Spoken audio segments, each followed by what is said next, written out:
Hey, it's our Locksmith. Alright, we're going to pull out the mortise cylinder on a storefront. For this task, you can see we need a Phillips screwdriver. Go ahead and take out 2 Phillips screws that are holding that cover on. Some of your other covers will have 3 of them, so notice I'm sitting there with the Phillips and I could not get it to come on. No worries, so I carry just a little pick. You can use whatever you have at the meantime. And when I normally open the doors up and get to the inside, I like to check everything. Clean off that little set screw there. The set screw on your left is the one that we're going to loosen up. Right now I'm going to grab, this is an SC1, so I'm grabbing an SC4 blank key. I use that to unscrew the mortise cylinder. If you don't have that and you're doing this as a do-it-yourselfer, use a key that does not work that lock. And notice as I'm twisting it, I'm unscrewing it as I go. It shouldn't be that much pressure, and with time you'll actually know the feel. But we'll go ahead and continue unscrewing it counterclockwise to the left, lefty loosey righty tighty kind of thing. Alright, we've got it out. I'm going to go ahead and tighten that other set screw just so it was loose. You notice it doesn't do anything for that lever. That lever we're not going to mess with at this time. They didn't want us to do that, so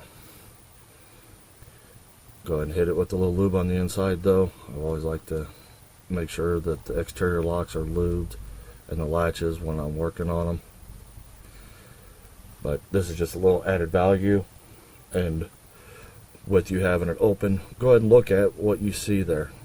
You might run into issues or see something that can potentially cause them issues later. But put some lube on the threads. Go ahead. I like to do that just easier going in. I'm using Houdini oil. WD-40 is not to be used. It dissipates water, doesn't really lubricate anything. They work great for disassembly. Out, and you can see I'm having issues right now. I'm doing it all by hand, the fingertips. Don't want to force it, and if you run into this problem, relax, don't get frustrated with it. We all have some of the simplest tasks cause us issues,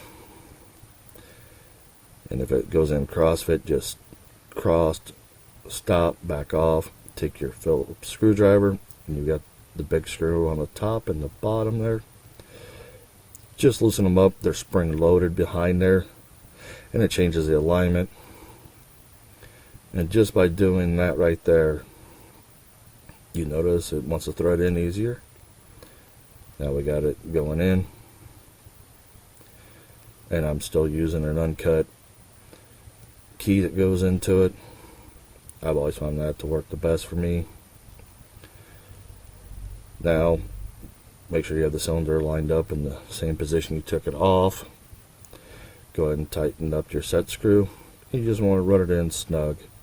You don't want to Loctite or anything. You notice I checked it with the key to make sure that lock cylinder didn't move. Go ahead and shoot some lube in there. Sorry, I couldn't find my straw. I normally use a straw when I do it.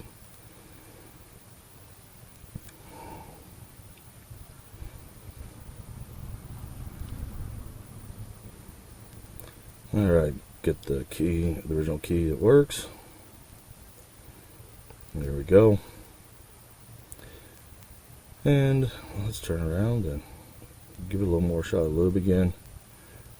That latch is kind of dragging. I will let the customer know that they'll probably want to replace it. They do have their own maintenance people. Alright.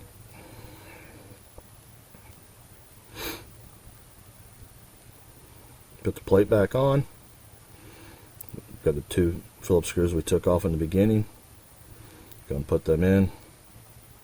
Now if you put those in and it doesn't want to line up, that means your Adams right latch is moved in the back. You notice I did not tighten those two up on the back.